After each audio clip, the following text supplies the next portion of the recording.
वरेणां मर्धसंहारा रसानां छन्दस्वामपि मङ्गलान्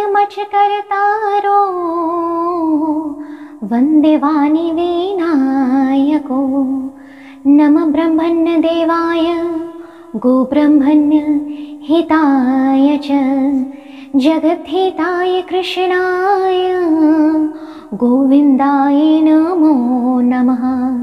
छविललितकमलाकोटिसं नवनील अम्बरधारिणी शशिवदन कञ्चविलोचनी श्रीचन्द्रिका मृदुहासिनी आनन्दधन गोविन्द मंदिर अनन्य निवासिनी घनश्याम घनहित चातके घनश्याम घनहित मोरिणी। जय जय श्री राधे, जय जय श्री राधे, जय जय श्री राधे। राधे राधे, हरे कृष्ण सबाइके। आशा करछि सबाई भालो आछो। आजके भगवद गीतार क्लास रयेछे। भगवद गीता क्लास लास्ट आमी 4-5 दिन आगे दिएछिलाम मने हय। तो तृतीय अध्याय कन्टिन्यू होच्छिलो। तृतीय अध्याय 24 नम्बर श्लोक अब्दि आमी आगेर भिडियोते कवर करेछिलाम। आजके 25 नम्बर श्लोक थेके शुरू होबे। देखा जाक कतटा कवर करा जाय, कारण Bhagavad guitar video almost 45 minute 50 minute 1 घंटार काछाकाछि चले जाए, 50 मिनिटेर बेशी हये जाए। सुतरां देखा जाक कतटा करा जाए, ठीक आछे। तो लास्ट भिडियोगुलो जारा देखोनी तादेरके रिक्वेस्ट करछि प्लिज गिये देखो। आमार माने सत्यि कथा बोलते निजेर जीवने चेंजेस देखते पाबे, निजेर विचार बुद्धि, निजेर मानसिकता, निजेर लाइफस्टाइलेर सबकिछुर चेंजेस देखते पाबे। कारण प्रत्येकटा मानुषेर जीवने Bhagavad Gita is most important. कारण আমি বারবারই একটা কথা বলি, কৃষ্ণের থেকে বড় মোটিভেশনাল স্পিকার আর কেউ হতে পারে না, আর গীতার থেকে বড় মোটিভেশনাল স্পিচ আর কোনো বইতে নেই। সুতরাং কমপ্লিটলি আমার ওপিনিয়ন, তোমরা মানে নিজেরা পড়লে নিজেরা জানলে তাহলেই বুঝতে পারবে। তো চলো শুরু করা যাক। তৃতীয় অধ্যায় কর্মযোগ চলছিল। তৃতীয় অধ্যায় 25 নম্বর শ্লোক, 25 আর 26 নম্বর শ্লোক দুটো একসাথে দেওয়া রয়েছে। আর প্রত্যেকেই জানো যারা ভিডিও ফলো করো তারা, আমি চেষ্টা করি সংস্কৃতের শ্লোকটা একটু বলার চেষ্টা করি, কারণ সবটা হয় বা একদম পারফেক্টলি হয় একদমই নয়, কারণ আমার নিজেরই খুব সীমিত জ্ঞান, স্বল্প জ্ঞানেই বলি। আর সংস্কৃতের শ্লোকগুলো প্রচণ্ড কঠিন, তাও বলার চেষ্টা করি কারণ বললে একটু ভালো লাগে। বাংলাটা তো তারপর বলবই, বাংলা শ্লোক থেকে ব্যাখ্যা থেকে সব কিছু, কিন্তু সংস্কৃতটাও একটু চেষ্টা করি। চলো 25 এবং 26 নম্বর শ্লোকটা একসাথে রয়েছে। কি বলছেন ভগবান? শক্তা কর্মণ্য বেদাংশো যথা কুর্বন্তি ভারত কুর্জা দিদাংস্তথা শক্ত চিকি শূর্ল সংগ্রহম। এটা হচ্ছে 25 নম্বর শ্লোক। 26 নম্বর শ্লোক হচ্ছে ন বুদ্ধি ভেদং জনয়েদ জ্ঞানং কর্মসঙ্গিনাম যশয়েত সর্বকর্মাণি বিদ্যান যুক্ত সমাচারম।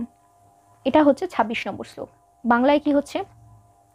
হে ভারত বংশোদ্ভব অর্জুন, কর্মে আসক্ত অজ্ঞ ব্যক্তিরা যেরূপ কর্ম করেন, আসক্তি বর্জিত জ্ঞানী ব্যক্তিগণেরও লোক সংঘাতে সেরূপ কর্ম করা উচিত। তত্ত্বজ্ঞ মহাপুরুষগণ সতর্ক থেকে কর্মে আসক্ত অজ্ঞ ব্যক্তিদের বুদ্ধিতে ভ্রম উৎপন্ন করবেন না, বরং তারা নিজেরা সমস্ত কর্ম ভালোভাবে পালন করত অজ্ঞ ব্যক্তিদের সেই রূপ কর্মে নিযুক্ত করে রাখবেন।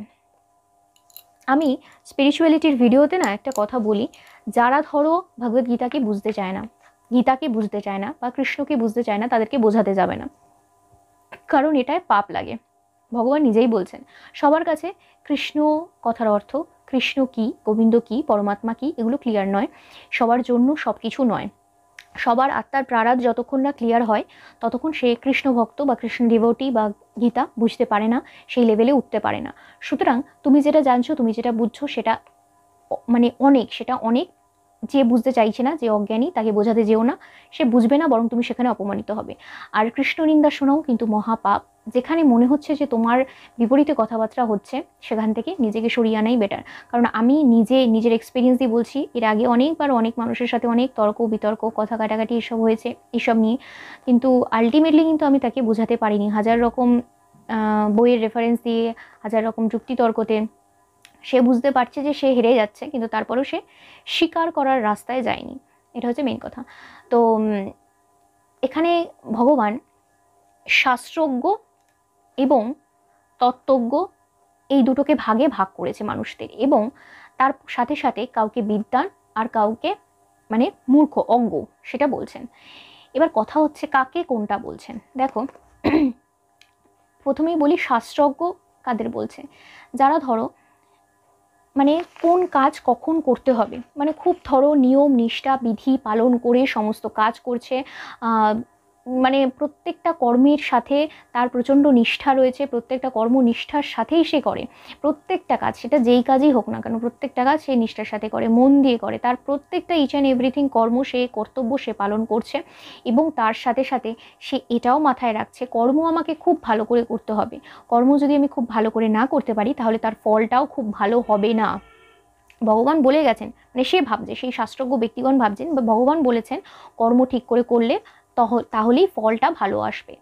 এরা হচ্ছে শাস্ত্রজ্ঞ ব্যক্তি, যারা কর্মটা ভালো করে করছে এবং তার সাথে সাথে এটাও মাথায় রাখছে যে ফলটাও আমাকে ভালো পেতে হবে, সেই জন্যই আমায় কর্ম ভালো করতে হবে। কিন্তু ভগবান এদেরকে শাস্ত্রজ্ঞ বলছেন, কিন্তু তার সাথে সাথে অজ্ঞ বা মূর্খ এটাও বলছেন। তার কারণ হচ্ছে এটা, ভগবান প্রত্যেকটা ক্ষেত্রে একটা কথাই বলেছেন, কর্তব্য কর্ম 110%, 1010% তুমি করো, নিষ্কাম কর্ম করো, যার সাথে কোনো রকম আশা আকাঙ্ক্ষা লোভ মায়া মোহ কোনো কিছু থাকবে না, কোনো বন্ধনে তুমি বাঁধবে না, সেই রকম কর্ম করো।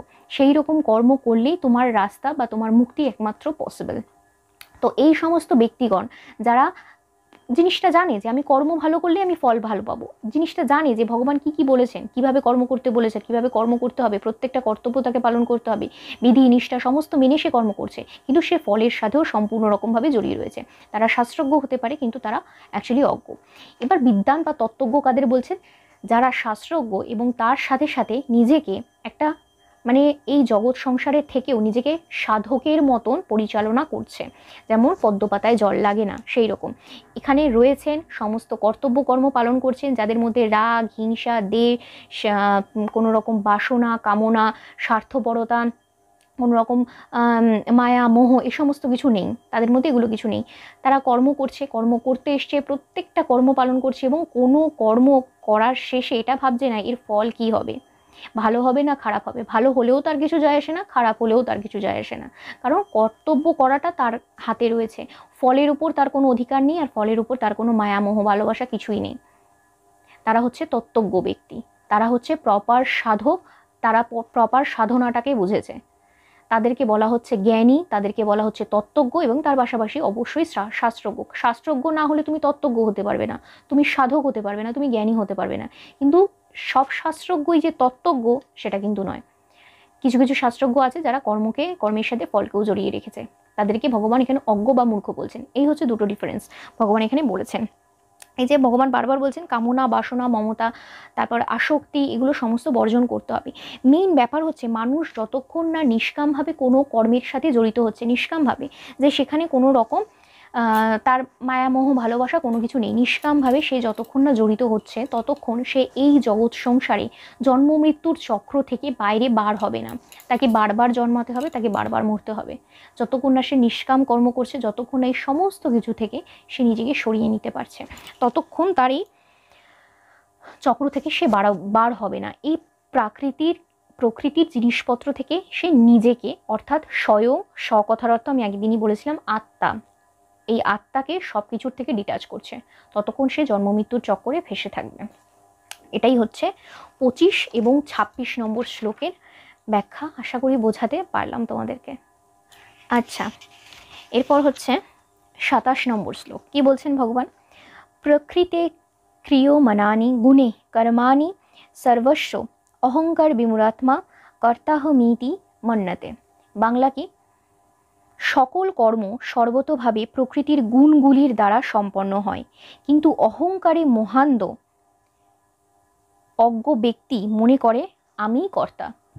আরেকবার শোনো, সকল কর্ম সর্বতোভাবে প্রকৃতির গুণগুলির দ্বারা সম্পন্ন হয়, কিন্তু অহংকারে মহান্দ অজ্ঞ ব্যক্তি মনে করেন আমি কর্তা।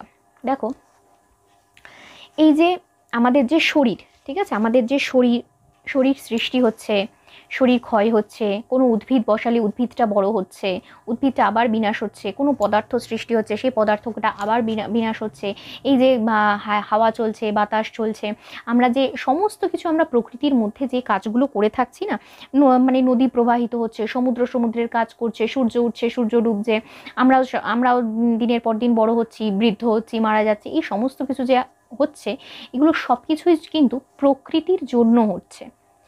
প্রকৃতি পরিবর্তনশীল এবং আমরাও পরিবর্তনশীল। আমাদের সারাউন্ডিংসে যারা রয়েছে, যা কিছু রয়েছে, সমস্ত কিছুই পরিবর্তনশীল। এই সমস্ত কিছু কার জন্য ঘটছে? প্রকৃতির জন্য। কোনোটাই কিন্তু আমার জন্য ঘটছে না। এর কথা চিন্তা করো। অর্থাৎ আত্মা। কোনো কিছুই আত্মার জন্য হচ্ছে না। শরীরটা আমরা এই প্রকৃতি থেকে পেয়েছি, এই প্রকৃতিটাই ছেড়ে যেতে হবে, নিয়ে যেতে পারবো না। আত্মাটাই শরীরকে ছেড়ে দেবে। আত্মা মানে ইটারনাল, আত্মা কোনোদিন বিনাশ হয় না। শরীর কিন্তু বিনাশ হয়ে এখানেই থেকে যাবে। প্রকৃতি থেকে পেয়েছি, প্রকৃতিতেই থেকে যাবে। এবার মানুষ যারা মোহে অন্ধ থাকে, যে ভগবান বলছে মোহান্ধ, মোহে যারা অন্ধ থাকে, তারা কি মানে যে কোনো কার্যকে দুটো ভাগে ভাগ করে নেয়। একটা হচ্ছে স্বাভাবিকভাবে করা কার্য, আর একটা হচ্ছে যেটা ধরো তোমার জ্ঞানপূর্বক মানে হওয়া কার্য। স্বাভাবিকভাবে হতে থাকা কার্য আর একটা জ্ঞানপূর্বক হতে থাকা কার্য। কীরকম? স্বাভাবিকভাবে যেটা হচ্ছে, যেমন ধরো এই যে জন্ম, মৃত্যু, তারপরে আমাদের বড় হওয়া, কোষ বৃদ্ধি হওয়া, আমাদের প্রত্যেকটা জিনিস, আমাদের শরীরে খাদ্য গ্রহণ করছি, খাদ্য হজম হচ্ছে, যেগুলো ন্যাচারালি আমাদের দেহের সাথে হচ্ছে, সেগুলো হচ্ছে স্বাভাবিকভাবে হওয়া কাজ। আর জ্ঞানপূর্বক কোনগুলো হচ্ছে? এই যে কথা বলছি, বিবেক বুদ্ধি, বিচার বুদ্ধি, মানসিকতা, এই সমস্ত কিছু হচ্ছে জ্ঞানপূর্বক করা কাজ। এবার একটা কথা বলো, মানে মানুষ কত রকম মানে অজ্ঞানতাবশত এইসব চিন্তাভাবনাগুলো করে। এই যে আমরা মনে করছি না, এই জ্ঞানপূর্বক যেগুলো করছি সেগুলো আমি করছি, আদৌ কি আমি করছি? এই প্রকৃতির মধ্যেই না সত, রজ এবং তম, এই তিনটে গুণ রয়েছে। সত, রজ এবং তম, যেটাকে হিন্দিতে বলে সাত্বিক, তামসিক আর রাজসিক। এটাকেই বাংলায় বলে সত, রজ এবং তম। এই তিনটে গুণ রয়েছে। এই তিনটে গুণের উপর ভিত্তি করে, এই তিনটে কিন্তু প্রকৃতির মধ্যে সমষ্টিগতভাবে রয়েছে। এই তিনটে গুণের মধ্যে থেকেই মানে মানে প্রত্যেকটা মানুষের ইন্দ্রিয় কাজ করছে, প্রত্যেকটা মানুষের মেন্টালিটি কাজ করছে, প্রত্যেকটা মানুষের কাজগুলোকে ডিপেন্ড করছে, কাজগুলো ভাগ হয়ে যাচ্ছে। এই শত, রজ, তম গুণের দ্বারাই প্রত্যেকটা মানুষের কাজ, প্রত্যেকটা মানুষের বিচার বিবেচনা বোধ, প্রত্যেকটা মানুষের মানসিকতা, জ্ঞানপূর্বক যে কর্মগুলো তুমি করছো, তুমি বলছো যে আমি করছি, সেটা তুমি করছো না, প্রকৃতির এই রজ, তম, শত গুণের জন্যই তুমি করছো। তোমাকে দ্বারা মানে তোমার দ্বারা হচ্ছে এই কাজগুলো, তুমি কোনো কিছু করছো না। তো এই শত, রজ, তম তিনটে গুণ কোথাকার? প্রকৃতির। তুমি তো এই তিনটে গুণকে মানে নিজের মধ্যে নিয়ে নিতে পারবে না। এই তিনটে গুণ সবার মধ্যেই কোথাও না কোথাও কম বেশি বিরাজমান রয়েছে। এটা প্রকৃতি থেকেই সমষ্টিগতভাবে তোমার মধ্যে রয়েছে এবং তুমি সেটাকে ইউটিলাইজ করছো। কিন্তু এই যে ভগবান বলছেন আমি কর্তা, অন্তরের মধ্যে না একটা বৃত্তি সৃষ্টি হয়, এই বৃত্তিটাকে অহংকার বলে। এই যে বলেছে সংস্কৃতের শ্লোকটায় রয়েছে অহংকার বিমূঢ়াত্মা, সেটাই হচ্ছে যে আমাদের শরীরের ভেতর একটা অহংকার সৃষ্টি হয়। এই বৃত্তি, অহংকার নামক বৃত্তির সাথেই যখন আমরা আত্মাকে মানে শরীরের সব কিছু মনে করি অহংকারের সাথে, আমি কর্তা, আমি সব করছি, তখনই আমরা এই জন্ম মৃত্যুর চক্করে এখানে ফেসে বসে থাকি। এখান থেকে আর পরমাত্মাকে পাওয়া হয় না। সাপোজ সমুদ্র মাঝখানে যখন যাবে না, সমুদ্রের মাঝখানে দেখবে সমুদ্র অনেক স্থির, কিন্তু সমুদ্রের কিনারায় অনেক বড় বড় ঢেউ উঠছে। ঠিক আছে, আমাদের ঢেউগুলো দেখতে কিন্তু খুব ভালো লাগে। তা আমি কি বলবো যে ঢেউটা খুব সুন্দর, কিন্তু সমুদ্রটা দূর থেকে দেখতে ভালো লাগছে না। সমুদ্রের ঢেউটা ভালো, সমুদ্রকে দূর থেকে ভালো লাগছে না, এটা নিশ্চয়ই বলবো না। ঢেউয়ের ওখান থেকে যদি একটু জল তুমি তুলে নাও, কোনো ম্যাটার করবে না, কোনো মানে থাকবে না। ওই ঢেউটা ওই সমুদ্রের বুকেই উঠছে, ওই ঢেউটা সমুদ্র থেকে আলাদা নয়, তুমি ওটাকে সরিয়ে কোনো লাভ করতে পারবে না। সেমনি শরীর এই প্রকৃতিরই অংশ, শরীর প্রকৃতি ছাড়া কোনো কিছুই করতে পারে না। শরীর এই প্রকৃতি থেকে পাওয়া গেছে এবং এই প্রকৃতিতেই বিলীন হবে। সুতরাং শরীরটাও এই প্রকৃতিরই অংশ, সেটা থেকে আলাদা নয়। তাই মানুষ এই অহংকারের বশে পড়ে মোহান্ধ হয়ে, মোহে অন্ধ হয়ে কি মনে করে, আমার স্ত্রী, আমার পুরুষ, আমাকে মান সম্মান অর্জন করতে হবে, আমাকে অনেক বড় হতে হবে, আমাকে গাড়ি বাড়ি এই করতে হবে, সেই করতে হবে, ওই করতে হবে, সব তো আমার। সমস্ত কিছুর সাথে সে নিজেকে জড়িয়ে নেয়, কোনো কিছুর সাথে সে ডিটাচড হতে পারে না। তার কাজ বলো, তার আশা বলো, তার আকাঙ্ক্ষা বলো, তার পারিবারিক লোকজন বলো, প্রত্যেকটা ক্ষেত্রে সে মোহের সাথে জড়িয়ে পড়ে। এখানে কিন্তু ভগবান কোথাও নেই, সে কোনো সবার সাথে মোহে জড়াচ্ছে, কিন্তু ভগবানের সাথে কিন্তু কোনো মোহ ভালোবাসা কোনো কিছুর সাথে সে জড়াচ্ছে না। যদি জড়াতো তাহলে মানে ডিটাচমেন্টের এক লেভেল ওপরে উঠতে পারত। তো ভগবান এই 27 নম্বর শ্লোকে এটাই বলতে চেয়েছেন। আশা করি বোঝাতে পারলাম তোমাদেরকে। আচ্ছা, 28 নম্বর শ্লোক ভগবান কি বলছেন, তত্ত্ববিত্তু মহাবাহ গুণ কর্ম বিভাগয় গুণাগুণেষু বর্তন্ত ইতি মত্তা ন সজ্জতে। এটা হচ্ছে 28 নম্বর শ্লোক। বাংলা কি, হে মহাবাহ, যে মহাপুরুষ গুণবিভাগ এবং কর্মবিভাগকে তত্ত্বত জেনেছেন, তিনি সমস্ত গুণই গুণগুলোতে প্রবৃত্ত হয়, এইরূপ মেনে নিয়ে সেগুলিতে আসক্ত হন না। আরেকবার বলছি শোনো, হে মহাবাহ, যে মহাপুরুষ গুণবিভাগ এবং কর্মবিভাগকে তত্ত্বত জেনেছেন, তিনি সমস্ত গুণগুলিতে প্রবৃত্ত হন, এইরূপ মেনে নিয়ে সেগুলিতে আসক্ত হন না। এবার দেখো, আমি যে 3টে গুণের কথা বললাম না, সত, রজ এবং তম, এই 3টে গুণ হচ্ছে প্রাকৃতিক বৈশিষ্ট্য। আগেই বললাম এই 3টে গুণ হচ্ছে প্রকৃতিজনিত গুণ, ঠিক আছে। এবার এই 3টে গুণের মানে এই 3টে গুণই কার উপরে হচ্ছে, আমাদের শরীরের ভেতর যে ইন্দ্রিয় রয়েছে, যে মন রয়েছে, যে বুদ্ধি রয়েছে, পঞ্চতত্ত্ব রয়েছে, এই সমস্ত কিছুতেই কিন্তু এই গুণগুলো এফেক্ট ফেলছে। সমস্ত কিছুতে আমরা যে কাজ করছি, আমরা যে আমাদের মধ্যে যে বৈশিষ্ট্য, সেই মন, বুদ্ধি, প্রাণী প্রত্যেকের ভেতরেই কিন্তু এই গুণগুলো কাজ করছে, যার ফলেই হচ্ছে এই প্রত্যেকটা জিনিস হচ্ছে গুণময়। এই 3টে গুণ দ্বারা প্রকৃতির সৃষ্টি হয় বলেই প্রকৃতিকে ত্রিগুণাত্মিকা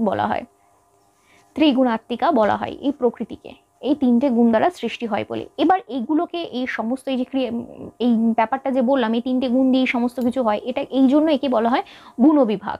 এই জন্যই এগুলোকে বলে গুণবিভাগ, যে এই 3টে গুণের দ্বারাই প্রকৃতির এই সমস্ত জিনিসগুলো মানে চালনা হচ্ছে।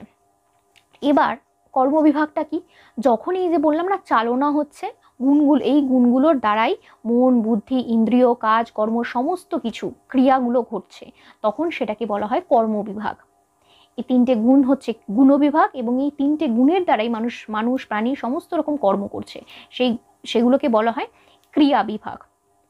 এবার দেখো, প্রকৃতিতে কর্ম বলো বা ক্রিয়া বলো, পদার্থ বলো, শরীর বলো, প্রত্যেকটা জিনিসই কিন্তু পরিবর্তনশীল। কোনো কাজ যদি তুমি শুরু করো, সেই কাজটা শেষ হবে। কোনো মানুষ যদি জন্মায়, সেই মানুষ মরবে। যে কোনো প্রাণী যদি জন্মায়, সেই প্রাণী মরবে, তাই না? তারপর ধরো, কোনো পদার্থ যদি উৎপত্তি থাকে, সেই পদার্থের বিনাশও থাকে। প্রত্যেকটা জিনিস কিন্তু পরিবর্তনশীল, কোনোটাই কিন্তু কনস্ট্যান্ট নয়। কনস্ট্যান্ট কোনটা? স্বরূপ বা আত্মা, যেটা হচ্ছে নির্বিকার, নির্লিপ্ত, কোনো কিছুর সাথেই সে জড়ায় না, কোনো কিছুর মধ্যেই কোনো কিছুই তাকে কি বলবো, এই যে আমি সেই গীতার 2য় অধ্যায়তে বলেছিলাম যে আগুন তাকে জ্বালাতে পারে না, জল তাকে শুষ্ক করতে পারে, বায়ু তাকে শুষ্ক করতে পারে না, জল তাকে ভেজাতে পারে না, কোনো কিছুতেই আত্মার কোনো রকম পরিবর্তন হয় না, করা সম্ভব না। কিন্তু যে সমস্ত মানুষ এই গুণবিভাগ এবং কর্মবিভাগের সাথে এই আত্মাকে জড়িয়ে ফেলছে, আমাদের ভেতরে যে আত্মা, তাকে জড়িয়ে ফেলছে, ভুলটা তখনই হচ্ছে। তখনই সে সেই কর্মবন্ধন, সেই গুণের যে বন্ধন, সেটা থেকে সে মুক্ত হতে পারছে না। অজ্ঞ ব্যক্তি এই গুণ বিভাগ এবং কর্মবিভাগকেই এর সাথে জড়িয়ে ফেলে, যার ফলে কি হয় বলো তো, যার ফলে আমাদের ভেতরে একটা যে কোনো ধরনের, কি বলবো তোমাদেরকে, অজ্ঞানতা কাজ করে। কিন্তু যারা ধরো খুব ভালো রকমের সাধক হয় না, তারা অজ্ঞানতাকে মেইন জিনিস মনে করে না, তারা আসক্তিকে মেইন জিনিস মনে করে, কারণ আসক্তি হচ্ছে অজ্ঞানতার মূল কারণ।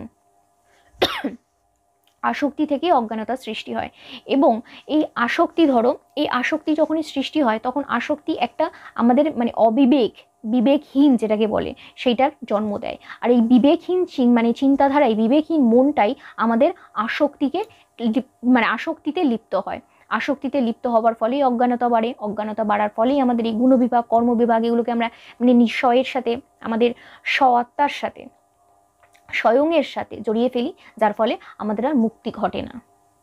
এটাই হচ্ছে মেইন উদ্দেশ্য এই 28 নম্বর শ্লোক বলার। আশা করি বুঝতে পারলে বা বোঝাতে পারলাম তোমাদেরকে। আচ্ছা, 29 নম্বর শ্লোক এবার ভগবান কি বলছেন? প্রকৃতে গুণ শম্ভুরা সঞ্জন্তে গুণ কর্মসু তান কৃতস্ন বিদ মন্দানো কীর্তস্ন ভিন্ন বিচালায়েত। বাংলা কি? প্রকৃতিজনিত গুণে মোহিত অজ্ঞ ব্যক্তিগণ গুণ এবং কর্মে আসক্ত থাকেন। এই অল্প বুদ্ধি অজ্ঞ ব্যক্তিগণকে যথার্থ জ্ঞানী মহাপুরুষের কর্ম থেকে বিচলিত করা উচিত নয়। 25 নম্বর শ্লোকে আমি বলছিলাম না ভগবান কাকে অজ্ঞ বলেছেন আর কাকে জ্ঞানী বলেছেন। আমি মাঝে মাঝে না একটু কাশছি, কারণ আমার কাশিটা সারিনি এখনো, তো প্লিজ কিছু মনে করো না। যাই হোক, সত, রজ এবং তম এই তিনটে গুণের জন্যই কিন্তু এই প্রকৃতি জড়িয়ে রয়েছে এবং প্রকৃতির কর্মগুলোও জড়িয়ে রয়েছে। শত, রজ এবং তম গুণের জন্যই মানুষ আসক্তিতে জড়াচ্ছে, মানুষ বন্ধনে জড়াচ্ছে। এবার কথা হচ্ছে শত গুণের জন্য মানুষ সুখ এবং জ্ঞানের আসক্তিতে জড়াচ্ছে, তোমার রজগুণের জন্য কর্মের আসক্তিতে জড়াচ্ছে, তমগুণের জন্য সে নিদ্রা, আলস্য, আহ্লাদ, প্রমাদ এগুলোর আসক্তিতে জড়াচ্ছে। মানে এই প্রত্যেকটা গুণের জন্য সে কোনো না কোনো আসক্তিতে জড়াচ্ছে। সে এই বন্ধন থেকে বেরিয়ে আসতে পারছে না, না সে এই গুণ থেকে বেরোতে পারছে, না এই গুণের কর্মবন্ধন থেকে সে বেরোতে পারছে। কারণ এই কর্মবন্ধনটা তাকে আসক্তি বন্ধনে বেঁধে দিচ্ছে, যার ফলে তার মুক্তি ঘটছে না।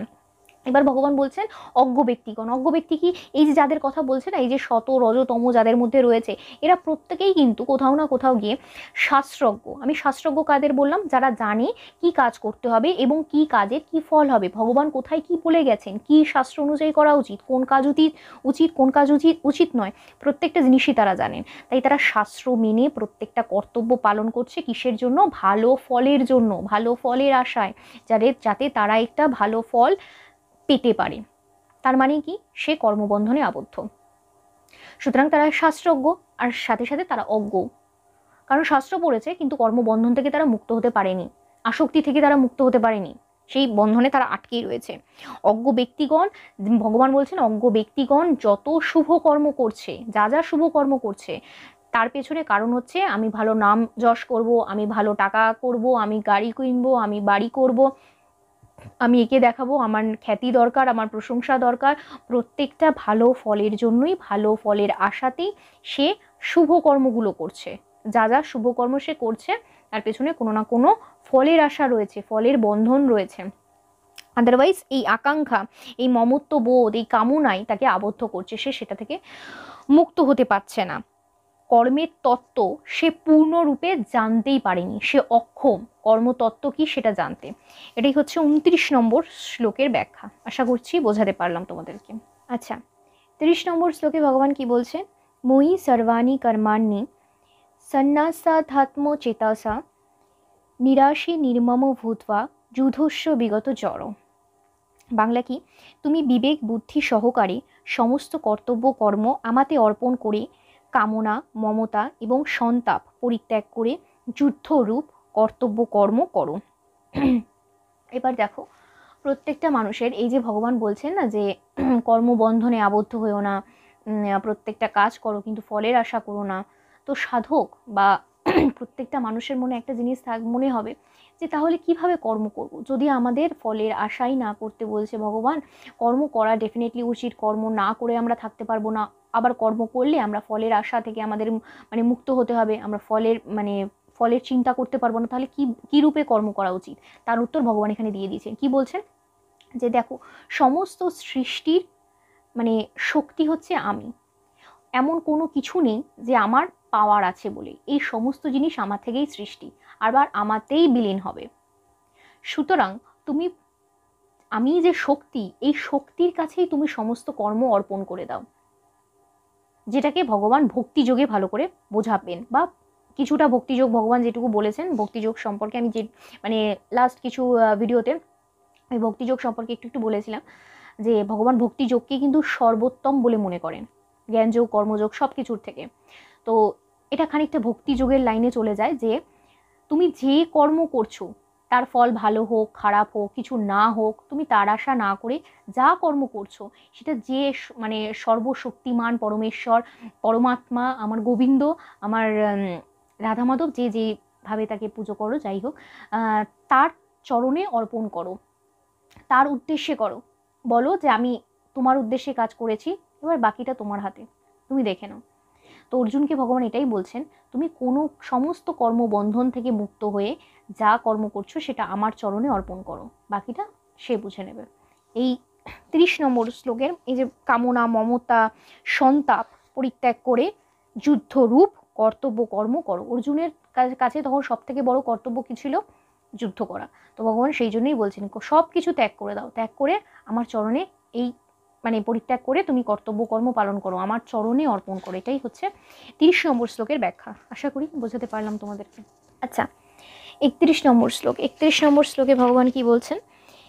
যে মে মতমেদং নিত্য মনুষ্ঠিষ্ঠন্তি মানব শ্রদ্ধাবন্ত হনুশ্রয়ন্তে মুচন্তে তেহপি কর্মভি। বাংলা কি? যে সকল মানুষ দোষ দৃষ্টি রহিত হয়ে শ্রদ্ধা সহকারে আমার এই মতের সর্বদা অনুসরণ করেন, তারাও সমস্ত কর্মবন্ধন হতে মুক্ত হয়ে যায়। কোন মানে মতের অনুসরণ করার কথা বলছে? লাস্ট শ্লোকে যেটা বললাম যে সমস্ত কর্ম তার চরণে অর্পণ করো, সেই শ্লোকের উদ্দেশ্যেই, সেই কথার উদ্দেশ্য ধরেই ভগবান বলছেন এই মতের সর্বদা অনুসরণ করে তারাও সমস্ত কর্মবন্ধন থেকে মুক্ত হয়ে যান। মানে যারা ধরো কর্ম আসক্তি, চাওয়া পাওয়া এগুলো ছাড়তে পারছে না, বুঝতে পারছে না কি করবে, তাদের উদ্দেশ্যে ভগবান বলছেন যদি সেগুলো তোমার মনে না আসে তাহলে সব কাজ আমার চরণে অর্পণ করে দাও, তাহলেও তুমি কর্মবন্ধন থেকে মুক্ত হয়ে যাবে। কোনো কিছুর মানে চিন্তা করো না, কোনো কিছুর চিন্তা করো না, আমার চরণে অর্পণ করো, বাকিটা সে বুঝে নেবে। এটাই বলতে চেয়েছে। এবার দেখো ভালো করে বোঝাই তোমাদেরকে এই শ্লোকের মানে মেইন মর্মার্থ যেটা, সেটা হচ্ছে যে কোনো বর্ণ বলো, আশ্রম বলো, জাতি বলো, পাতি বলো, মানুষ বলো, প্রাণী বলো, ভগবান ভগবদ গীতায় স্বয়ং বলেছেন, এখনো আসেনি সেই শ্লোক, আসবে। প্রত্যেকটা জীবের বীজ প্রদত্তকারী পিতা হচ্ছে গোবিন্দ বা শ্রীকৃষ্ণ বা নারায়ণ বা বিষ্ণু, যাকেই বলো না কেন, বা পরমাত্মা। প্রত্যেকটা জীবের বীজ প্রদত্তকারী পিতা তিনি। তো সুতরাং এই প্রকৃতি সৃষ্টি সমস্ত কিছুই তার দ্বারাই সৃষ্টি হয়েছে, তুমিও তার দ্বারাই সৃষ্টি হয়েছো, কোনো কিছুই তোমার নয়। শরীরের সাথে কোনো কিছুতে আবদ্ধ হইও না, কোনো আসক্তিতে নয়, কোনো মায়াতে নয়, কোনো মোহতে নয়, কোনো কর্মে নয়, কর্ম করো ফলের আশা করো না, কোনো কিছুর সাথেই, কোনো মন বুদ্ধি পদার্থ ইন্দ্রিয় কোনো কিছুর সাথেই এই ভেতরের যে আত্মা রয়েছে তাকে জড়িয়ে ফেলো না, কোনো কিছুকে নিজের বলে মনে করো না, কোনো কিছুই তোমার নিজের নয়। প্রত্যেকটা জিনিস প্রকৃতি, প্রত্যেকটা জিনিস ভগবানের সৃষ্ট এবং প্রত্যেকটা জিনিসই বিনাশশীল। সুতরাং কিন্তু তোমার আত্মা কিন্তু বিনাশশীল নয়, সুতরাং তুমি কোনো কিছুর সাথেই নিজেকে জড়িয়ে ফেলো না। এটাই হচ্ছে মেইন কথা। এবার দেখো শরীর বা শরীর তো মানে শরীর তো বিনাশশীল, শরীর এবং তার পাশাপাশি যেসব জড় পদার্থগুলো রয়েছে এগুলোর সাথে যখনই নিজেকে জড়িয়ে ফেলা হয় না, তখনই সে বন্ধনে আবদ্ধ হয়, তখনই সে আসক্তিতে আবদ্ধ হয়, তখন তার আর মুক্তি হয় না।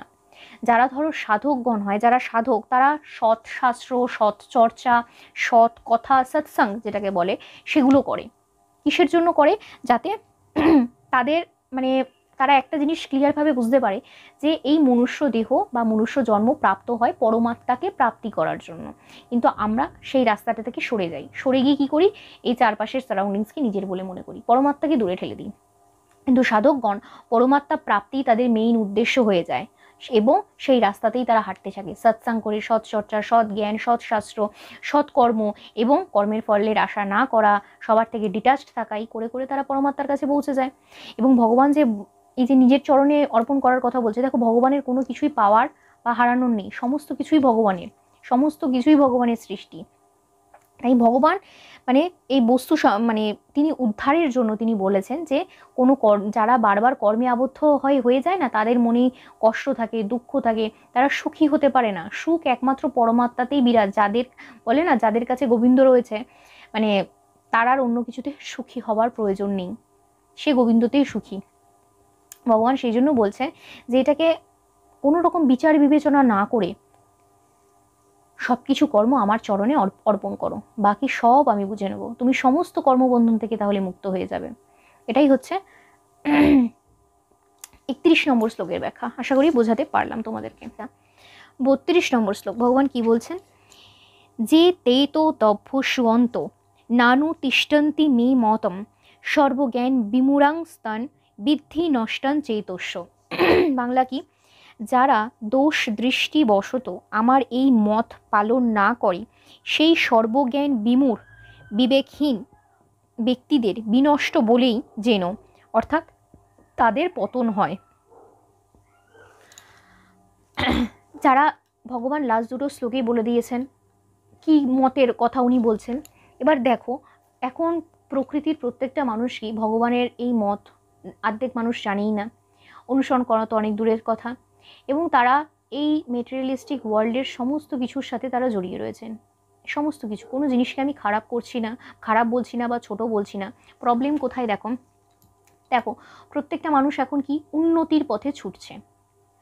সাইকেল আবিষ্কার, মোটর সাইকেল আবিষ্কার, চার চাকা আবিষ্কার, দেশের উন্নতিতে, রাজ্যের উন্নতিতে, বিজ্ঞানের উন্নতিতে, কলা কৌশলের উন্নতিতে, চিত্রাঙ্কনের উন্নতিতে, খাওয়া দাওয়াতে, পারমাণবিক সৃষ্টিতে, বলছি না দেশের উন্নতিতে, প্রত্যেকটা জায়গায় সৃষ্টি, সায়েন্স, মানে কোথায় থেকে কোথায় পৌঁছে গেছে, তাই না?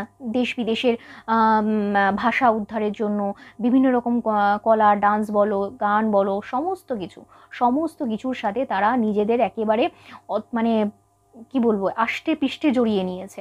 সমস্ত কিছুর সাথে, যে কোনো এন্টারটেনমেন্ট জগৎ বলো, যে কোনো সায়েন্স বলো, যে কোনো টেকনোলজি বলো, সমস্ত কিছুর সাথে তারা নিজেদেরকে জড়িয়ে নিয়েছে এবং তারা প্রগতির পথে ছুটছে, তারা কি বলবো, প্রোগ্রেসের পথে ছুটছে। ভগবান কোথাও এটার বিপক্ষে কথা বলেনি। ভগবান কি বলছেন, এই সমস্ত কিছুতে যে জড়িয়েছ, জড়ানোর সাথে সাথে আমাকে ভুলে গেছো। তুমি কে, তুমি কেন এখানে এসছো, তোমার জীবনের উদ্দেশ্য কি, মানবদেহ কেন পেয়েছো, পরমাত্মাকে যে প্রাপ্ত করতে হবে, জন্ম মৃত্যুর চক্র থেকে যে বেরোতে হবে, তোমাকে মোক্ষ লাভ করতে হবে, সেগুলো তুমি ভুলে গেছো। সমস্ত কাজ করো, সমস্ত কাজের সাথে সাথে সর্বাগ্রে মনে রাখা উচিত তুমি কে, তুমি কিসের জন্য এসছো, পরমাত্মা কি, তোমাকে তার কাছে পৌঁছাতে হবে। এই মৃত্যুলোক, পৃথিবী লোককে বা ভূলোককে মৃত্যুলোক বলা হয়। এই মৃত্যুলোকের বাইরে তোমাকে উঠতে হবে, ভূলোকের বাইরে তোমাকে উঠতে হবে, এখানে জন্ম মৃত্যুর চক্র থেকে তোমাকে বেরোতে হবে। সেটাই মানুষ ভুলে যায়। ভগবান সেটাই বলছেন যে সমস্ত কিছুর সাথে এতভাবে জড়িয়েছে যে আসল যে উদ্দেশ্য সেটা থেকে তারা বঞ্চিত হয়ে গেছে, যার ফলেই তারা আসক্তিতে জন্মাচ্ছে, কর্মবন্ধনে জন্মাচ্ছে, মায়া, মোহ, প্রোগ্রেস, উচ্চাকাঙ্ক্ষা, ঈর্ষা, দেশ, হিংসা, সমস্ত কিছুর সাথে তারা জড়াচ্ছে, কিন্তু আসল যে জিনিসটা করার সেটা তারা করতে পারছে না। যারা ভগবানের মত অনুসরণ করে না, তাদের ধর্ম বলো, অধর্ম বলো, সার বলো, অসার বলো, মোক্ষ বলো বা বন্ধন বলো, যেটাই বলো না কেন, এই পারমার্থিক যে কথাগুলো হয় না, সেগুলো তাদের সাথে খাটে না, তারা বুঝতে পারে না। বুঝতে পেরেছো? তাদের চৈতন্য হয় না। ওই যে রামকৃষ্ণ পরমহংসদেব বলেছিলেন না যে তোদের চৈতন্য হোক বা তোমাদের চৈতন্য হোক। চৈতন্য কথার অর্থই যে তোমরা পরমাত্মাকে যাতে বুঝতে পারো, পরমাত্মার পথে যাতে এগোতে পারো, সেটাই বলেছিলেন। তো ভগবান এখানে বলছেন তোমাদের সেই জন্য চৈতন্য হয় না। চৈতন্য যদি হতো তাহলে পরমাত্মা কি জিনিস, কোন রাস্তায় হাঁটতে হবে, সব কিছুর সাথেই সবার আগে মনে রাখতে হবে কি উদ্দেশ্য, সেটা থেকেই তারা বেরিয়ে যায়। তাদের মানে জন্মটা হচ্ছে একটা পশু ভিত্তিক হয়ে গেছে, পশুর মতো। পশুরা যেমন ভোগজনিতে জন্মায়, মানুষজনিতে জন্মানোর কারণই হচ্ছে পরমাত্মাকে প্রাপ্তি করা। সেটা ভুলে গিয়ে তারা পশুর মতন জীবনযাপন চালাতে থাকে, ভোগ কি করে হবে, উচ্চাকাঙ্ক্ষায় জড়িয়ে থাকে, যার ফলে তাদের মুক্তি হয় না। এটা হচ্ছে 32 নম্বর শ্লোকের ব্যাখ্যা। আশা করি বোঝাতে পারলাম তোমাদেরকে। আচ্ছা, এবার হচ্ছে 33 নম্বর শ্লোকে ভগবান কি বলছেন, সদৃশ্যং চেষ্টাতে শস্যা প্রকৃতি জ্ঞান বানপি প্রকৃতং জানতি ভূতানি নিগ্রহ কিং করিষ্যতি। বাংলা কি, সমস্ত প্রাণী প্রকৃতিকে অনুসরণ করে, জ্ঞানী ব্যক্তিও নিজ প্রকৃতি অনুযায়ী কর্ম সম্পাদনের জন্য চেষ্টা করেন, তাহলে নিগ্রহের জন্য জেদ করে কি হবে? দেখো, যত কর্ম আছে না, সেটা মানে তা হয় মানে দুভাগে, মানে দুভাবে সেটা হয়। একটা হচ্ছে স্বভাবের জন্য আর একটা হচ্ছে সিদ্ধান্তের জন্য। স্বভাব আর সিদ্ধান্তের উপর বেস করেই কিন্তু কর্ম হয়, ঠিক আছে? এবার স্বভাব দু রকমের, কীরকম বলো তো? একটা হচ্ছে রাগ দেশ জনিত, আর একটা হচ্ছে রাগ দেশ মুক্ত বা রাগ দেশ যুক্ত একটা, আর একটা হচ্ছে রাগ দেশ মুক্ত। এবার এক্সাম্পল দিয়ে তোমাদেরকে বলি, যেমন ধরো তোমরা রাস্তায় হাঁটছো, একটা বোর্ড টানানো রয়েছে, রাস্তায় কোনো একটা প্ল্যাকার্ড টানানো রয়েছে বা বোর্ড টানানো রয়েছে, সেখানে যেটা লেখা রয়েছে সেটা তোমরা পড়লে কিন্তু সেখানে তোমাদের কোনো রাগ দেশ মানে কিছুই হলো না, যুক্ত মুক্ত কিছুই হলো না, রাগ দেশ যুক্তও নয় রাগ দেশ মুক্তও নয়, জাস্ট পড়লে। এবার ধরো কোনো একটা বন্ধু তোমাকে চিঠি পাঠিয়েছে, সেটা কি খুব আবেগ রহিত হয়ে তুমি সেটা পড়েছো, ভালোবাসার সাথে পড়েছো, রাগ দেশ মুক্ত হয়ে পড়েছো, ঠিক আছে। আবার ধরো কোনো শত্রুর থেকে যদি কোনো চিঠি আসে তাহলে কিন্তু সেটা রাগ দেশ যুক্ত হয়ে আসে। রামায়ণ পাঠ যখন হয়, মহাভারত যখন পাঠ হয়, তখন কিন্তু তার মধ্যে কোনো রকম রাগ দেশ যুক্ত থাকে না, রাগ দেশ মুক্তও থাকে, মুক্ত থাকে, রাগ দেশ সম্পূর্ণ রকমভাবে মুক্ত থাকে। মানে আর সেই রাগ দেশ মুক্ত হয়ে যখন এই রামায়ণ গীতা পাঠ করা হয় না, তখন সেটা সিদ্ধান্ত থেকে হয়, তখন কিন্তু সেটা স্বভাব থেকে হয় না। আর সিদ্ধান্ত থেকে যে কাজগুলো হয় সেটা পরমাত্মা প্রাপ্তির জন্যই ঘটে, ঠিক আছে। এবার আসছি, এই যে ধরো আমরা দেখছি, শুনছি, গন্ধ শুকছি, স্পর্শ করছি, খাচ্ছি, এই প্রত্যেকটা জিনিস, এই প্রত্যেকটা কাজ কিসের উপর ভিত্তি করে হয়? একটা হচ্ছে স্বভাব আর একটা হচ্ছে সিদ্ধান্ত, একটা হচ্ছে স্বভাব আর একটা হচ্ছে সিদ্ধান্ত। এবার দেখো কি বলবো, রাগ দেশ বর্জিত হয়ে যে স্বভাব হয়, রাগ দেশ বর্জিত করে যে স্বভাব হয়, সেগুলোতে দোষ যুক্ত হয় না, সেগুলোতে দোষ যুক্ত হয় না। আর রাগ দেশ যুক্ত স্বভাব দোষী হয়। যেমন ধরো, আমি তোমাদের এত কঠিনে না গিয়ে আমি এমনি বলছি, ধরো ও যে কোনো কাজ করছো, যে কোনো কাজ করছো, সেখানে কোনো রকম রাগ দেশ নেই, রাগ দেশ নেই, রাগ দেশ যখনই নেই তখন সেটা স্বভাবটা শুদ্ধ স্বভাব, কর্মটা শুদ্ধ কর্ম, সিদ্ধান্ত থেকে হচ্ছে। বোঝা গেল? যেখানে রাগ দেশ নেই সেটা স্বভাবটা শুদ্ধ কর্ম, সেখানে সিদ্ধান্ত থেকে কাজটা হচ্ছে, কর্মটা শুদ্ধ হয়ে গেছে। কিন্তু রাগ দেশ নিয়ে যদি কোনো ক্রিয়া করো, রাগ আর দেশ নিয়ে যদি কোনো ক্রিয়া করো, তাহলে স্বভাব খারাপ হচ্ছে, কর্ম খারাপ হচ্ছে এবং সেটা সিদ্ধান্ত থেকে হচ্ছে না। বোঝাতে পারলাম? রাগ দেশ মুক্ত হয়ে যখনই কিছু করছো তখন সেই কর্মটা শুদ্ধ কর্ম, তখন সেটা সিদ্ধান্ত থেকে হচ্ছে এবং সেটা স্বভাবটা শুদ্ধ স্বভাব। আর যেটা রাগ দেশ নিয়ে করছো, স্বভাবটা বাজে স্বভাব এবং সিদ্ধান্ত থেকে হচ্ছে না, কর্মটা অশুদ্ধ হয়ে যাচ্ছে। এবার একটা জিনিস ভাবো, যাদের স্বভাব অত্যন্ত শুদ্ধ, যারা সিদ্ধান্ত থেকে কাজ করে, সেটা তাদের প্রকৃতি, তারা ভালো কাজ করবে। যাদের স্বভাব শুদ্ধ, কর্মশুদ্ধ, সিদ্ধান্ত থেকে কাজ করে, তারা কিন্তু যেরকম মানে তাদের প্রকৃতিটাই ওটা, তারা ভালো কাজ করবে। কিন্তু যাদের ধরো স্বভাব ভালো না, যারা সিদ্ধান্ত থেকে কাজ করে না, যাদের কর্মশুদ্ধির কোনো যায় আসে না, তাদের প্রকৃতিই ওটা, তারা খারাপ কাজই করবে, তুমি এটাকে আটকাতে পারবে না। আমরা প্রচুর মানুষকে চেঞ্জ করতে যাই, এখানেই ভগবান বলেছে প্রচুর মানুষকে তো চেঞ্জ করতে যাই, চেঞ্জ করা সম্ভব নয়। তাদের স্বভাব খারাপ, তাদের সিদ্ধান্ত থেকে তারা কিছু করছে না, তাদের কর্ম খারাপ, তাদের প্রকৃতি ওটা, তারা খারাপ কাজই করবে। যাদের শুদ্ধ স্বভাব, শুদ্ধ কর্ম এবং সিদ্ধান্ত থেকে নিচ্ছে, তারা ভালো কাজ করবে। এটাই হচ্ছে 33 নম্বর শ্লোকের ব্যাখ্যা। আশা করি বোঝাতে পেরেছি, আশা করি। এটা 33 নম্বর শ্লোক। এবার দেখো 34 নম্বর শ্লোক, ভগবান কি বলছেন? ইন্দ্রিয় সৌন্দর্য স্বার্থে রাগ দেশও ব্যবস্থিত তয়োর্ণ বসমা গচ্ছত হাস্য পরিপন্থীন। বাংলা কি? ইন্দ্রিয়ে অর্থাৎ প্রত্যেক ইন্দ্রিয়েরই নিজ নিজ বিষয় মানুষের রাগ এবং দেশ ব্যাপারে স্থিতি হয়। মানুষের ওইগুলিরই বশীভূত হওয়া উচিত নয়, কারণ এই দুটি জীবের শত্রু, মানে পারমার্থিক পথে বিঘ্ন প্রদানকারী শত্রু। এটাই হচ্ছে 34 নম্বর শ্লোকে ভগবান বলছেন। আচ্ছা, এখানে ইন্দ্রিয়ে কথাটা ভগবান ইউজ করেছে। আমাদের ইন্দ্রিয়ের মধ্যে দেখো, এই যে চক্ষু, কর্ণ, নাসিকা, জিহ্বা, ত্বক, এগুলো প্রত্যেকটা রয়েছে, ঠিক আছে। এবার ভগবান এটা বলতে চাইছেন, এখানে যে রাগ দেশ যে দুটো মানে উল্লেখ করেছেন না, এই রাগ আর দেশের প্রকৃত অর্থ হচ্ছে এখানে অনুকূল এবং প্রতিকূল, এই দুটো অবস্থার কথা ভগবান বোঝাতে চেয়েছেন। এবার প্রত্যেকটা মানুষের ক্ষেত্রে না টেস্টটা ভ্যারি করে। যেমন আমার যদি এই স্মেলটা ভালো লাগে, অন্য কারোর এই স্মেলটা নাও ভালো লাগতে পারে। আমার যদি এই খাবারটা ভালো লাগে, অন্য কারোর এই খাবারটা নাও ভালো লাগতে পারে, তাই না? প্রত্যেকের ক্ষেত্রে কিন্তু টেস্ট ভ্যারি করে, প্রত্যেকটা মানুষের জন্য চয়েসেস কিন্তু আলাদা হয়, এটা হচ্ছে মেইন কথা। এবার দেখো, অনুকূল এবং প্রতিকূল পরিবেশে আমরা যদি মানে প্রকৃতিটাকে বা সিচুয়েশান খুব অনুকূল পাই তাহলে কিন্তু আমাদের সমস্ত কিছু খুব ভালো লাগে। কিন্তু আমরা সিচুয়েশান যদি খুব প্রতিকূল পাই, আমাদের যদি ভালো না লাগে, তাহলে কিন্তু আমাদের মধ্যে প্রচণ্ড রাগ, জেদ, তেজ, হিংসা এই সমস্ত কিছু জন্ম নেয়। অনুকূল জিনিসই আমরা খুব প্রেফার করি, প্রতিকূল জিনিস আমরা প্রেফার করতে পারি না, মেনে নিতে পারি না। তার কারণ কি? ইন্দ্রিয়গুলোই আমাদের সাথ দেয় না। ভগবান বলছেন নিজের আত্মা বা নিজের মনকে, যেটাই বলো না কেন, আত্মা আলাদা জিনিস, মন মানে শরীরের সাথে যুক্ত রয়েছে, কিন্তু তুমি আত্মাকে কানেক্ট করে এই মনকে ইন্দ্রিয়গুলোর বশীভূত করো না। ইন্দ্রিয়রা যাতে তোমার বশীভূত হয় সেইটা করো, তুমি ইন্দ্রিয়দের বশীভূত হয়ে যেও না। যেমন ধরো বর্ষাকাল কৃষকের কাছে খুব প্রিয় হয়, কিন্তু বর্ষাকাল একটা যারা কাঠের কাজ করে তাদের কাছে কি জিজ্ঞেস করবে? তাদের বর্ষাকাল প্রিয় না, কাঠ নষ্ট হয়ে যায়, কাঠ ফুলে যায়, অনেক প্রবলেম হয়। সুতরাং দুজনের চয়েস আলাদা। বর্ষাকাল আসলে কৃষক খুব খুশি হয়, কিন্তু কাঠ মিস্ত্রি যারা রয়েছেন, কাঠের কাজ যারা করছেন, তাদের সেটা ভালো লাগে না, তাই না? আবার ধরো আমার কোনো একটা মানুষের ধরো এই জিনিসটা খেতে খুব ভালো লাগছে, কিন্তু আমার সেটা ভালো লাগছে না, বা তোমার সেটা ভালো লাগছে না, দুজনের চয়েসেস সম্পূর্ণভাবে আলাদা হয়ে গেল। আবার দেখো যখন ঠান্ডা হাওয়া বইছে, গ্রীষ্মকালে কিন্তু ঠান্ডা হাওয়া খুব ভালো লাগে, কিন্তু শীতকালে সেটা ভালো লাগে না, শীতকালে সেটা কষ্ট হয়। এর কারণ কি? আমাদের সিচুয়েশনের সাথে সাথে আমরা অনুকূল এবং প্রতিকূল পরিস্থিতিগুলোকে আমাদের কাছে ম্যাটার করে, এবং সেটা আমাদের প্রচণ্ড রকমভাবে প্রভাবিত করে, আমাদের ইন্দ্রিয়গুলোকে প্রভাবিত করে।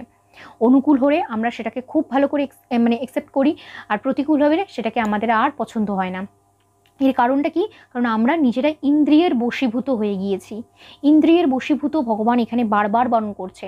ইন্দ্রিয়ের বশীভূত যখনই তুমি হয়ে যাবে, ইন্দ্রিয় অনুযায়ী, ইন্দ্রিয় যেটা বলবে, যে চোখ, কান, নাসিকা, জিহ্বা, ত্বক যেটা বলবে সেটা অনুযায়ী যদি তুমি চলো, সেটা হচ্ছে তোমার পরম শত্রু। কিসের শত্রু? এই পারমার্থিক পথে, মানে পরমাত্মাকে পেতে, পরমাত্মার কাছে যাওয়ার যে রাস্তা, সেটার মেইন শত্রু হিসাবে কাজ করে। এই অনুকূল প্রতিকূল পরিবেশে ইন্দ্রিয়রা যেভাবে কাজ করছে, তুমি সেভাবে কাজ করো না, তুমি তাদের বশীভূত হয়ে যেও না। ইন্দ্রিয়দের নিজের বশীভূত করে নাও, তোমার ওয়াইজ যাতে চলে। অনুকূল বা প্রতিকূল পরিবেশে তুমি সমভাবাপন্ন থাকো, তুমি নিজেকে চেঞ্জ করো না। বুঝতে পেরেছো? তুমি সব কিছুকে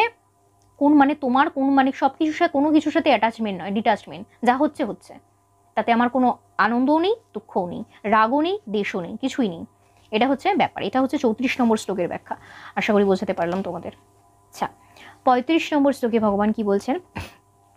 শ্রেয়ান স্বধর্ম বিগুণ পরধর্মাৎ সনুষ্ঠিতাৎ স্বধর্মে নিধনং শ্রেয় পরধর্ম ভয়াবহ। বাংলা কি? উত্তম রূপে অনুষ্ঠিত পরধর্ম অপেক্ষা স্বল্প গুণ বিশিষ্ট নিজ ধর্ম শ্রেষ্ঠ। স্বধর্মে মৃত্যুও কল্যাণকারী, কিন্তু পরধর্ম ভয় প্রদানকারী, বিপজ্জনক। এখানে যে ধর্মের কথা বলছে, এটা কিন্তু রিলিজিয়ান ভেবো না, যে আমরা হিন্দু ধর্ম, এ খ্রিস্টান ধর্ম, এ অন্য ধর্ম, এই ধর্মের কথা ভগবান এখানে বলছে না। সনাতন ধর্ম সব থেকে পুরনো, সনাতন ধর্ম মানে ইটার্নাল, সনাতন ধর্মের কোনো শুরু বা শেষ নেই। কিন্তু ভগবান এখানে কোনো রকম এই ধর্ম সেই ধর্ম, ধর্ম ওয়াইজ মানে রিলিজিয়ানের কথা ভগবান এখানে বলেনি। আমরা যে সোকল্ড রিলিজিয়ানে ভাগ করে নিয়েছি আমাদের সমাজকে, হিন্দু, মুসলিম, খ্রিস্টান, বৌদ্ধ, জৈন, এতগুলো যে ধর্ম রয়েছে, ভগবান কিন্তু এখানে সেই ধর্মের কথা বলেনি। কি ধর্মের কথা ভগবান বলেছেন? ভগবান বলছেন আমরা জন্ম অনুযায়ী আমাদের কিছু একটা বর্ণ হয়, কিছু একটা আশ্রম হয়, কিছু একটা গোত্র হয়, তাই না? আমরা কেউ ধরো শিক্ষকের পরিবারে জন্মেছি, কেউ ধরো ক্ষত্রিয় পরিবারে জন্মেছি, কেউ ব্রাহ্মণ পরিবারে জন্মেছি, কেউ ডাক্তারের পরিবারে জন্মেছি, কেউ ইঞ্জিনিয়ারের পরিবারে জন্মেছি মানে আমাদের পূর্বপুরুষরা এই জিনিসটাই সব থেকে বেশি করেছে। কেউ ব্রাহ্মণ, কেউ ক্ষত্রিয়, আগের সময় যেমন ব্রাহ্মণ, ক্ষত্রিয়, শূদ্র, বৈশ্য এগুলো ছিল, সেই পরিবারে জন্মেছে। তো ভগবান বলছে যে যেখানে জন্মেছে, ভগবান তার কর্ম স্থির করেই তাকে সেখানে জন্ম দিয়েছে। তুমি সেই কর্মটা থেকে পলায়ন করে অন্য ধর্মে, মানে আমার বাবা ব্রাহ্মণ, আমি সেটাকে ছেড়ে দিয়ে এখন ক্ষত্রিয়দের সাথে যোগদান করলাম যুদ্ধ বিগ্রহ করব বলে, তুমি সেটায় যেও না। যদি তুমি অনেক তুমি দেখতে পাও যে পরধর্ম মানে পর জায়গায়, যেখানে আমি জন্মাইনি, পরধর্ম মানে আমি ব্রাহ্মণ, কিন্তু আমি ক্ষত্রিয়দের দেখলাম যে ওদের অনেক নাম, যশ, টাকা পয়সা, প্রতিপত্তি এইসব পাওয়া যাবে, এইসব পাওয়ার লোভে আমি নিজের স্বধর্ম, নিজের ব্রাহ্মণ ধর্মকে, নিজের ব্রাহ্মণত্বকে ছেড়ে দিয়ে ক্ষত্রিয়দের সাথে যোগদান করলাম, সেটা আলটিমেটলি গিয়ে দুঃখের কারণ হয়। নিজ ধর্ম যত মানে নিজে যে কাজটা ভগবান যেখানে তোমায় জন্ম দিয়েছে, যে কাজের জন্য জন্ম দিয়েছে, সেটা করতে গিয়ে যদি তোমার কষ্টও হয়, প্রবলেমও হয়, হাজার প্রতিকূল পরিস্থিতিও আসে, তাও সেই স্বধর্মে মৃত্যুও তোমার কাছে অনেকটা প্রেফারেবল। তাই নিজের ধর্ম ছেড়ে, নিজের জায়গা ছেড়ে, নিজের কাজ ছেড়ে তুমি মানে ডাক্তারি রাস্তায় পড়তে পড়তে হঠাৎ গিয়ে তুমি একটা অন্য কিছু জব জয়েন করলে, সেটা কখনোই প্রেফারেবল হবে না তোমার জন্য। ইঞ্জিনিয়ারিং করতে করতে হঠাৎ অন্য কিছু একটা শুরু করে দিলে, তোমার মনে হলো ওখানে টাকা পয়সা বেশি আছে তাই চলে গেলাম, সেটা কখনোই হবে না, ভালো হবে না তোমার জন্য। সেটাকেই স্বধর্ম বলছেন ভগবান। অর্জুনকে মেনশন করে কেন বলছেন? অর্জুনকে এটা বলতে চাইছেন যে, অর্জুন বলেছিল না, দ্বিতীয় অধ্যায় আমি বলেছিলাম, অর্জুন এটাই বলেছিলেন যে আমি এই নিজের মানুষদের সাথে যুদ্ধবিগ্রহ করতে পারবো না, যতই এটা আমার ক্ষত্রিয় ধর্ম হোক না কেন, আমি যুদ্ধবিগ্রহ করতে পারবো না। এর থেকে যদি আমাকে ভিক্ষা করে খেতে হয়, সেটাও আমার কাছে অনেক শ্রেয় হবে। ভগবান সেটাই অর্জুনকে বলতে চাইছেন যে ভিক্ষা ধর্ম, যাদের আমি ভিক্ষুক হয়ে যারা জন্মেছে, ভিক্ষা করেই যারা খায়, তাদের কাছে ভিক্ষা ধর্মটা ঠিক, কিন্তু তুমি ক্ষত্রিয় ধর্মে জন্মেছ, তুমি ক্ষত্রিয় কর্মই তোমার কাছে শ্রেষ্ঠ, তুমি সেটা ছেড়ে কখনোই ভিক্ষুক হতে পারবে না, সেটা তোমার কাছে আরো পাপের। ক্ষত্রিয় ধর্ম থেকেই তোমায় ক্ষত্রিয় ধর্ম পালন করতে হবে। তাই নিজের যে কাজ, নিজের যে কর্তব্য, ভগবান তোমায় যেটা দিয়ে পাঠিয়েছে, যে জন্য পাঠিয়েছে, সেটাকে চুজ করো, সেই রাস্তায় চলো। নিজেরটা ছেড়ে অন্যেরটায় যাবো, অন্যেরটায় বেশি সুখ স্বাচ্ছন্দ্য রয়েছে, সেই লোভে পড়ে চলে যাবো, আলটিমেটলি সেটা সাকসেসফুল হয় না, সেটা কষ্টদায়কই হয়। তো এটাই হচ্ছে 35 নম্বর শ্লোকের ব্যাখ্যা। আশা করি বোঝাতে পারলাম তোমাকে। আজকে এই অবধি থাক, আর একটা ক্লাস লাগবে, তৃতীয় অধ্যায় শেষ হয়ে যাবে। আর একটা ক্লাস, নেক্সট একটা ক্লাসে তৃতীয় অধ্যায় শেষ করে দেবো, তারপর চতুর্থ অধ্যায় ধরবো। ঠিক আছে? তো কেমন লাগলো জানিও, কমেন্ট সেকশনটা ইউজ করতে পারো। আর কোনো কোয়ারিজ থাকলে, কোনো কোয়েশ্চেন্স থাকলে ডেফিনেটলি জানাতে পারো। স্পিরিচুয়ালিটির ভিডিও খুব তাড়াতাড়ি আসবে। তো চলো, ভিডিও এখানে শেষ করছি। ততক্ষণ ভালো থাকো, সুস্থ থাকো, আর সবাইকে ভালো রাখো। রাধে রাধে, হরে কৃষ্ণ।